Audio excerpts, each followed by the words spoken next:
Okay, so this past weekend for recruiting wasn't as good as landing 3 verbal commits all in one day, but Penn State is definitely laying the groundwork to land its next set of top prospects for the class of 2024. You are Locked On Nittany Lions, your daily podcast on the Penn State Nittany Lions, part of the Locked On Podcast Network, your team every day.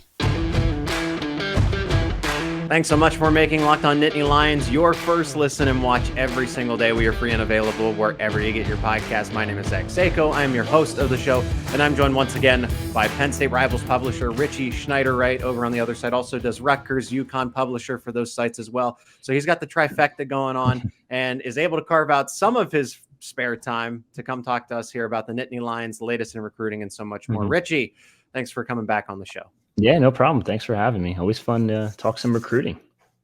Yeah, and Penn State, they didn't get any commitments over the weekend, but it seems like the stars are still aligning, literally and metaphorically, right, for this class of 2024.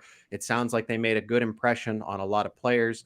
We're going to get into all of that today, and then just look ahead what Penn State recruiting looks like in the near future. But Richie, where can people keep up with your work?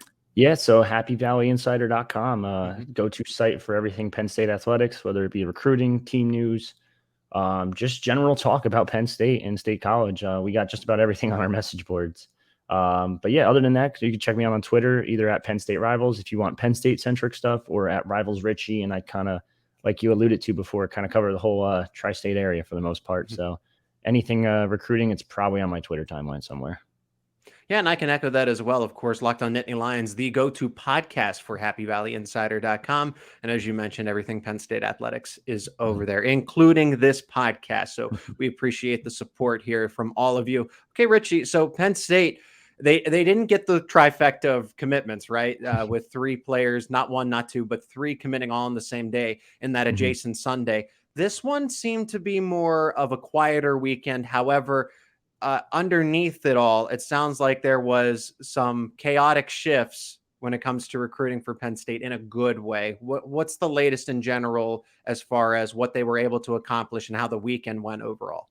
Yeah, so I think I got to start off right away with the big name. Jamonta Waller came to campus. He's got a top list that features just about every Southern school possible, and then Penn State. So for him to getting him to campus first and foremost is just good news for Penn State.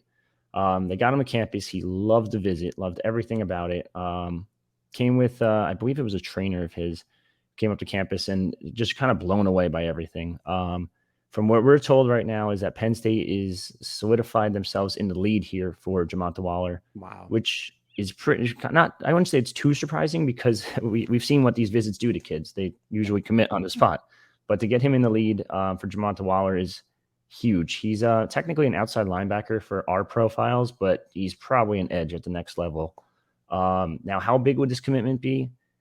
I want to say it's very close, but someone actually asked me, and someone said this would be the biggest commitment in James Franklin's era since coming to State College. And I'm like, yeah, all right, hold on. It's up. It has similar parallels to a Micah Parsons, for example. Yes, I agree. Who ironically he looks up to quite a bit. There we go. But yeah, no, he is number 66 in the country, and I think that's only going to keep going higher, to be honest with you. I'm not sure where he slots because our new rankings come out to Tuesday or Wednesday. I forget what day they come out. They come out one of these days this week. Yeah. But yeah, no, he would be a very big get. I'd probably argue Denai Dennis Sutton was a really good get too. So I wouldn't say he's quite there, but he's very, very close to there. So this would be huge for Penn State to pull this one off. Sounds like he's going to take a couple more official visits, and he's going to make a decision this summer, which I would assume is probably July commitment, but there's no set timeline currently. But very, very good start for Penn State right there. Yeah, Jamonta Waller. That's interesting. Richie, just real quick about that. Who do you think is James Franklin's best verbal commit of all time? Now, I know Saquon Barkley ended up being a second overall pick, but in my opinion, it is Micah Parsons. Yeah, I don't think there's really much of a debate there. I would argue when it comes to rankings wise, I forget where Micah Parsons finished. I think he was 6, right? 5 or 6 for us. So I think he'd probably be in the top ranking spot, but he also is the top commitment in James Franklin's history at Penn State. Yeah. He's proved it on the field too. And it's what our best defensive player in NFL maybe right now.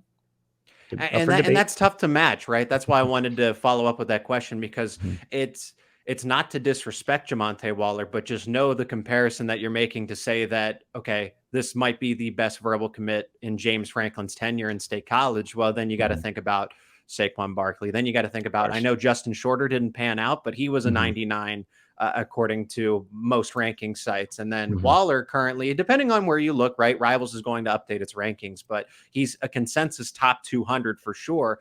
He might even, do you think you'll expect him to move into the top 100 for Rivals? Well, Jamonta Waller, he's number 66 for us, I believe. Okay, right he's now. 66. Okay. Yeah. I don't know where he's slotted. I could probably look it up real quick because the rankings I do have the sheet in front of me. I think he was 184 previously, and now he's 66. Okay, that's what I was referring to. Yes, of course it did. So it's starting to populate the update a little bit. The system takes a little bit to work its kinks out, but that's a huge jump for him. He's a hell of a player, man. He is so good, and if they could steal him away from SEC territory, that's a huge win for Penn State, and I'd argue probably a bigger. I got to pump the brakes there a little bit. I almost said a bigger win than Quentin Martin, but totally different players, totally different sides of the ball. But regardless, if they can get both of them, it's just a huge. This recruiting class could be top 5, and I think with him, it would be top 5. Right. And that's that off. You have an icon on offense and you have an icon on defense when it comes to, because I think Quentin Martin's just, that's another one, even though he's not on even though he's not officially on the team yet, he's a verbal commit, but I think he's up there. Even Lamont Wade, I think James Franklin has landed a lot of top recruits, but Waller's case is interesting because, as you said, it's SEC territory. It seems like Ole Miss is going to be the biggest challenger here because he's from the state of Mississippi. I mean, he's arguably the top player out of that state. And the fact that Penn State is even able to get this kid's attention is pretty interesting. So what has his interest? Where does Waller fit in? Is he a Curtis Jacobs? Penn State already has 2 Mike linebacker commits. Does he fit into the spot of Abdul Carter? That's kind of what I'm hearing, is that they're selling Waller on the idea that he's going to be that next number 11. Yeah, I would say it's close. I do think he end up being an edge rusher at the end of the day, which is fine. I think he's only listed I think we have him at 6'1", something like that. He's not super tall. He's around 230. When he packs on, you got to figure he's going to pack on 20 to 25 pounds of muscle the minute he gets to State College. That's just like what most kids do, just because whether it be the eating and the nutritionists and all that good stuff, they know how to pack on muscle pretty quickly. We've seen guys do it in the past, and I wouldn't be shocked if he gets up to a 250 range and then just starts playing that edge more and more. I think he could be a dominant edge rusher for Penn State, or actually anywhere he goes. But like you mentioned before, it sounds like Ole Miss is definitely pushing. They've had him to campus quite a few times. He doesn't have an official visit to Ole Miss, though, which I found intriguing. So he did go to Auburn week 1, went to Penn State weekend 2. He's going to Florida weekend 3 and then Georgia weekend 4. I don't believe he's a take for Georgia right now, which is good news for Penn State. But Florida is very close to Mississippi, as we all know. Auburn, not too far away either. So you gotta watch out. You gotta watch out for those SEC schools. And I would say those are probably the 2 main competition right now, with Ole Miss up there as well. Even though they didn't get an official visit, they did have him on campus twice in April. So I think he's kind of seen what he's need to see. And he'll kind of make a decision based off these officials right after the 23rd when he's at Georgia. It is Locked On Nittany Lions. We're going to get into some other interesting prospects and where they stand with Penn State, whether that is Nigel Smith II. Of course, Vaboue Toure seems to have quite a few future cast crystal balls, whatever you name it, to Penn State. Before we get into all of that, let's hear from our official sponsor of today's show, and that is FanDuel, America's #1 sports book. So make your way over to FanDuel right now, because if you thought $1,000 is great, you're going to love this one, because new customers now get a no sweat first bet up to $2,500. That is right, $2,500 at FanDuel, America's #1 sports book. And FanDuel is incredible for 3 reasons. Great promotions every single day. It's a safe, secure, super easy to use app, and When you win, you get to cash out, get paid instantly. That's my favorite feature. You get your winnings instantly. So there's no better place to bet all the sports action than FanDuel, America's #1 sports book. So all you got to do is go to FanDuel.com/lockedon and get that no sweat first bet up to $2,500. They are upping the ante, $2,500 over at FanDuel.com/lockedon. Make every moment more with FanDuel.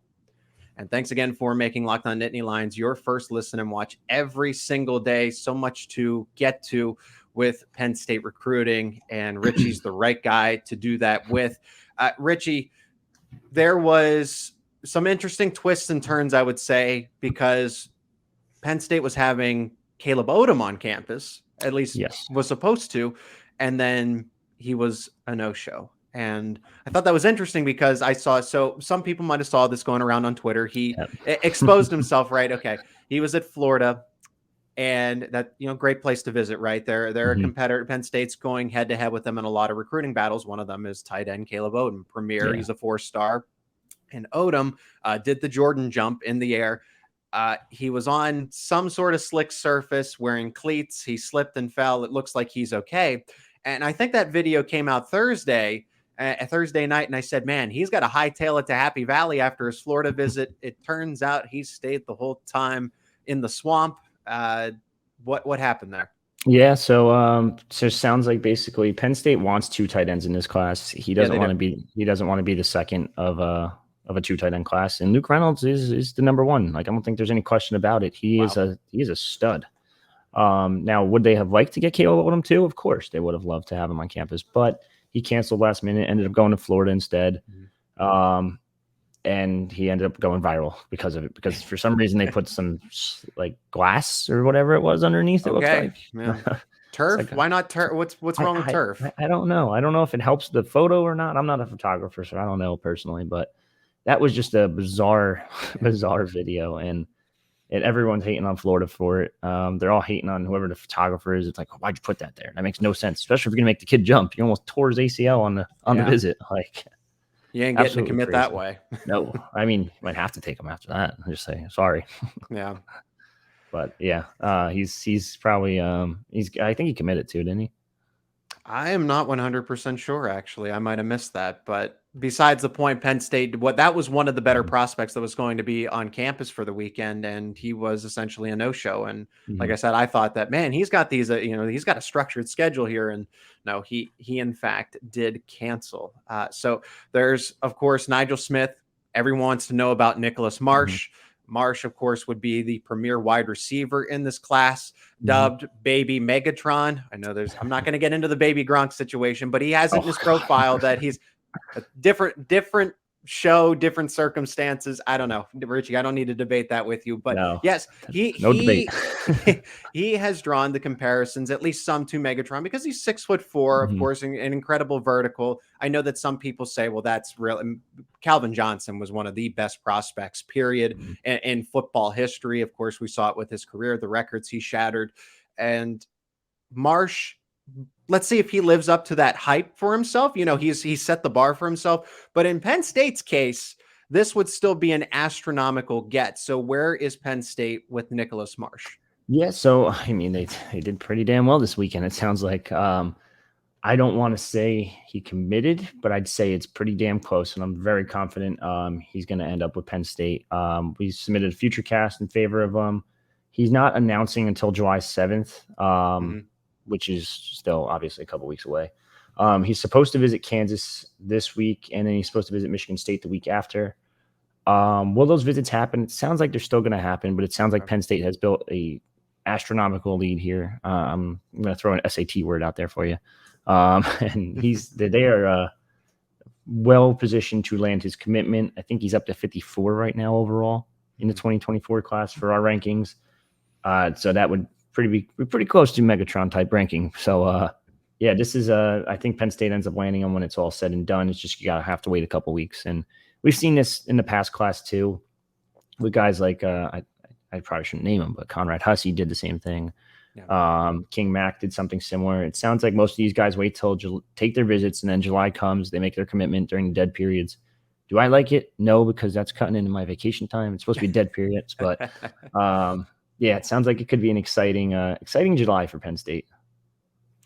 And Nigel Smith, this is someone who's in a similar boat as to Jamonta Waller, because Waller's out of Mississippi. Well, Nigel Smith, the second, is coming over from Texas, visiting from the state of Texas. So this is another area where it seems like Florida is at least a nice place for Penn State to get some prospects. At least it has been. It's proven to be. But now they're starting to branch to, again, Georgia, Mississippi, selectively, right? They're getting a few prospects here and there. It's not. But Florida seems to be where they might get 3, 4, 5 different players from that state. But the fact that it almost seems like it's very rare for Penn State to get a prospect from Texas to commit. And from what I've gathered is that they left a lasting impression on Nigel Smith. Yeah. So before I even dive into it too deep, they did land Amari Evans a couple classes ago at Texas. So that was a one very case, good one. right? Yeah, they're very rare though, like you said. But yeah, they did a heck of a job recruiting Nigel Smith this weekend. He built a really good bond with the staff. I know he's technically, so he's from Texas, like you said, but he has a lot of family in New Jersey, so he visits them quite a bit. He's actually been up to New Jersey quite a few times over the past couple of months, whether it be for game visits for Penn State. He's been to game visits at Rutgers. He's taken visits to both schools. They're obviously not in the recruitment whatsoever. I know they're in his top list, but they're not really in it. But Penn State is in it, and he came to campus on his own dime in April, and then now just came again for an official visit this past weekend and loved everything about it. I think it's going to be still really hard to keep him out of that southwest area of Texas, Oklahoma. I say Texas and Oklahoma because Oklahoma will host him this upcoming weekend. And it sounds like Oklahoma is still the favorite, but Penn State did a really good job here, and they've gained a lot of ground, I should say. It's not as far apart as it used to be. I was very confident Oklahoma was just going to walk in, pull them on this official visit. That's it. Now I'm thinking it's a little bit closer now. So we'll see what Oklahoma does on this official visit this weekend, but I do think Penn State is a solid number 2 right now. A couple guys from the secondary that, again, this was in terms of official visits, right? The first weekend that they had, there were a lot of uncommitted prospects that they were targeting. This time, it seemed like an intensive where there were key guys that were uncommitted and a lot of already verbal commits for Penn State to kind of help aid in that recruiting. So it was very strategic, but a couple guys that seemed to lean Penn State, and they're in the secondary. One's a safety, one's a cornerback. And we'll start with Vaboue Toure because I've only heard good things about his relationship with Penn State, and that Toure was, even before the official visit, it sounded like he was already destined to be a Penn State commit. Where do they stand with him? Yeah, leader, in my opinion. I don't think there's any really question about it.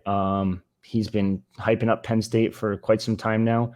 It did start out originally with his recruitment back in, I want to say it was like January when I was talking to. So I'm very familiar with Jersey, obviously being from New Jersey. So I'm very familiar with the staff over at Irvington High School.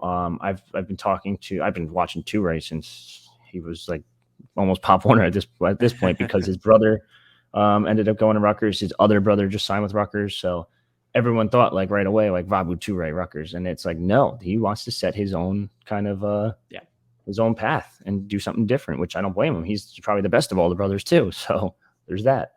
But he's been between Penn State and Ohio State for quite some time.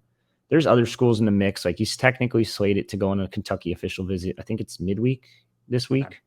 But I don't see them as a factor. I think it's just more of like a filler visit. And honestly, at the end of the day, take your official visits. Like get them in. It's a free trip, all expenses paid for.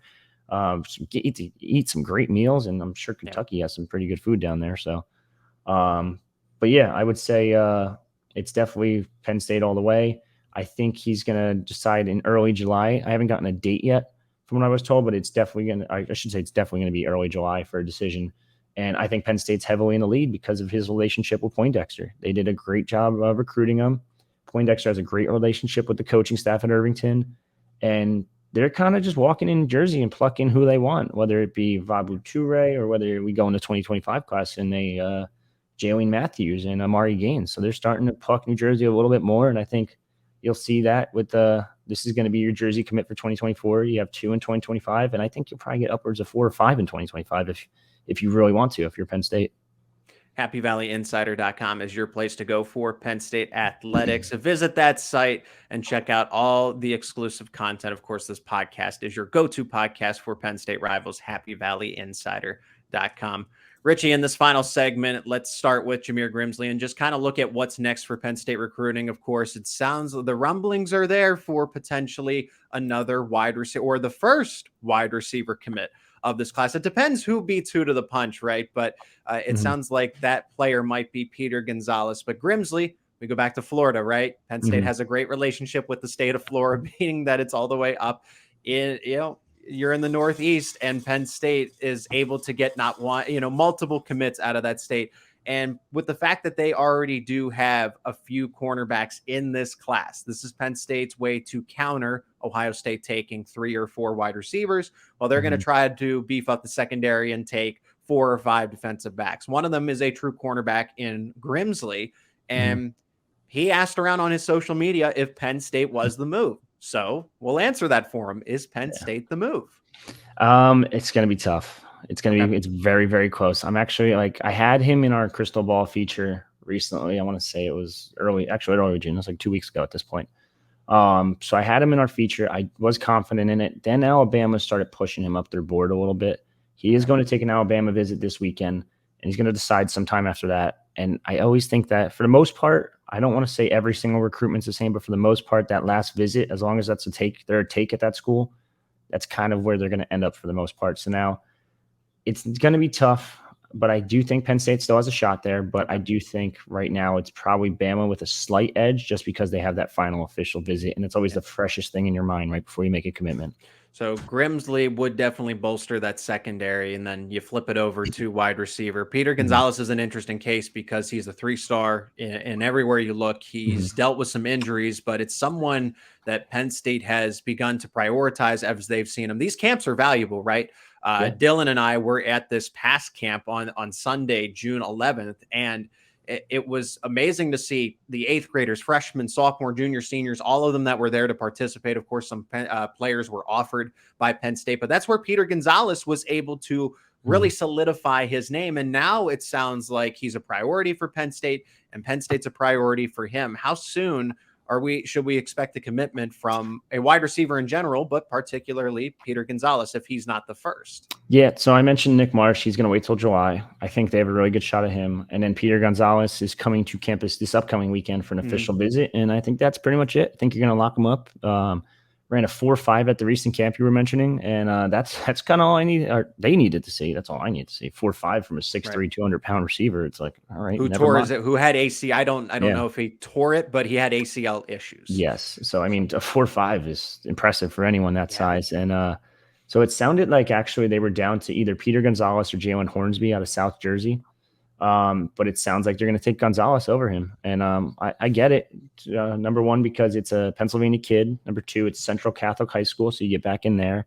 They already have a commit there in Specca. So, and you just stay in the good graces of the Central Catholic high school staff who produces at a pretty high rate. And then you beat out some good programs too. You beat out, I know technically his top 3 was Miami and Virginia Tech, but he had several other Power 5 offers in Wisconsin, West Virginia, Pittsburgh, Maryland, Iowa State, et cetera, et cetera.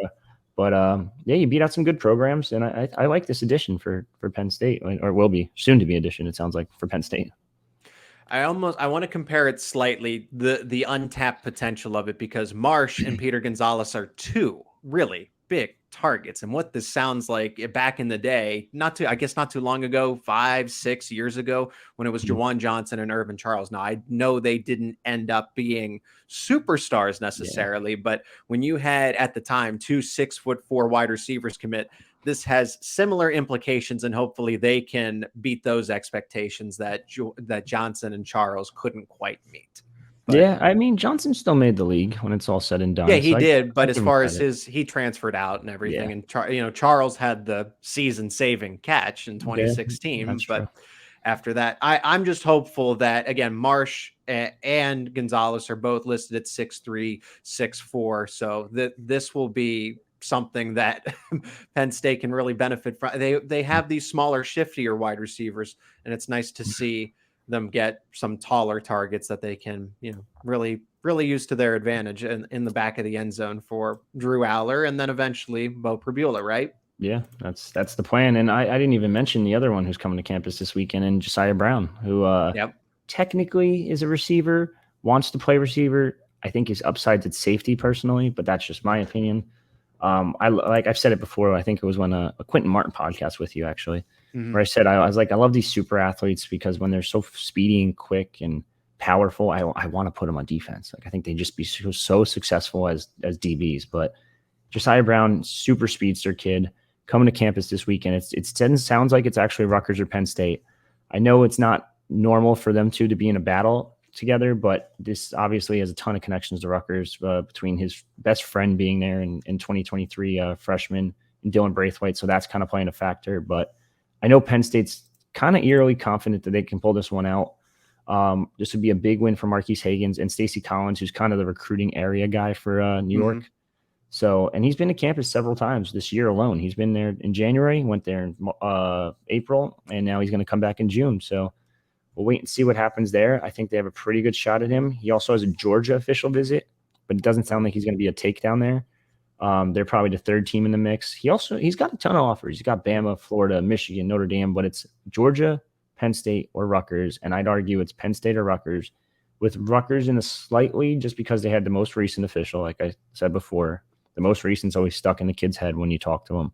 But I think Penn State could end up winning this one out, and that could be as simple as that and locking them up. Any other commitments on the horizon, just players that we should be aware of? They're going to make their decision, whether it's for Penn State or the Penn State's in their top 3 or top 5 or whatever, and they might lose out. Just guys that are on the horizon that are going to commit soon. I'd keep a really close eye on Benedict Uma. He intrigues me. He's a top-ranked kid. He's visiting this weekend. Yeah, he's visiting this weekend. I think he's 150 for our rankings or something like that. He just came back from a Duke visit. So here's the thing with Benedict. He wants to go to a high academic school. He's a Canadian native, but he's playing in Connecticut, one of the prep schools. And obviously Penn State has a ton of connections to the New England area with the prep schools recently, especially in the 2023 class. But now they're starting to shift a little bit more in that 2024 class and start to produce or add guys there. Luke Reynolds, who we said before, is a great addition from that area. Yep. But so he wants to go to a high academic school. He's Canadian, so he wants to stay a little bit closer to home, which Penn State's relatively close. And they've also produced pretty well with Canadian players as well. So I would argue right now Penn State might be able to pull this one off this weekend because he's taken Wisconsin the first week, Duke the second week, Penn State the third week, and then Stanford's that fourth one you got to watch out for just because, like I mentioned, high academics makes sense, right? But these Penn State visits, they do something different there. That they sell the culture, they sell the coaching staff. Yep. And it wouldn't shock me if they could pull this one out real quick. And that would be a huge get for Deion Barnes and crew to get a defensive end, technically 260, 6'5", probably interior at the next level. But it'd be huge to get him. And he's super raw too. Like a lot of people, we have him ranked 150 and he's only played like a year and a half of football, like 2 years. Yeah. So he's still learning. I think they have a really good shot, and I'm gonna keep a close eye on him this weekend. Locked On Nittany Lions, another one in the book. And Penn State, of course, recruiting is only going to ramp up here as we move through June. Richie, I appreciate the time. Where can people keep up with you as recruiting takes all of its twists and turns through June and later on in July and throughout the summer? Yeah, happyvalleyinsider.com, our Lions Den message board, tons of content, little recruit scoops on the message board, more in-depth stuff on the front page in terms of articles. And then on Twitter at Penn State Rivals or at Rivals Richie. If you want more Penn State-centric stuff, the first Twitter at Penn State Rivals. If you want more tri-state area recruiting stuff, I guess, then at Rivals Richie. And we have everything and anything under the sun when it comes to recruiting. It's been a busy couple weeks, and it's not stopping anytime soon. Check out Locked On Nittany on Twitter and at Zach_Seyko, my personal account as well, to keep up everything we're doing here on Locked On Nittany Lions. Richie, it was always great to chat. Thanks for the time. I can't wait to do this again very soon. Yeah, no problem. Maybe we'll be talking next week about a couple commitments.